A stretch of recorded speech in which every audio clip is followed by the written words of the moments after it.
ہر teacher یہ چاہتا ہے کہ اس کے بچے دلچسپ انداز میں کام کریں اور زیادہ سیکھیں۔ اس کے لیے ٹیچر کو بھی مختلف دلچسپ کام کروانے پڑتے ہیں اور محنت ہوتی ہے۔ میں نے بھی مختلف ورک شیٹس تیار کی اور کچھ پاپ سٹکس اور کچھ بلاکس کے ساتھ، فلیش کارڈز کے ساتھ بچوں کو پڑھانے کا سوچا، لیکن اس کام میں نے کھیل کا بھی سہارا لیا۔ میں نے ایک چھوٹی فریج میں، جس میں کچھ چیزیں موجود تھیں، بچوں سے کہا کام مکمل کرنے کے بعد وہ جس بچے کا درست کام ہوگا وہ فریج کھولے گا، اس میں سے جوس پیے گا یا پھر پھل کھائے گا۔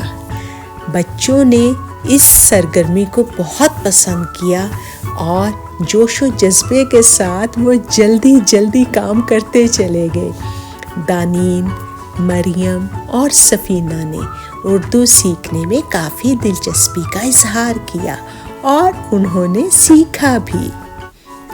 بچوں نے ورک شیٹ میں رنگ بھرنے میں دلچسپی لی اور انہیں کام کا بوجھ محسوس نہیں ہوا۔ میں نے بچوں کو مختلف ورک شیٹس کے ذریعے جانچ لی اور مجھے اچھا لگا کہ بچوں نے اپنی اردو سیکھنے میں زیادہ دلچسپی لی ہے اور وہ اس چیز میں آگے بڑھتے جا رہے ہیں۔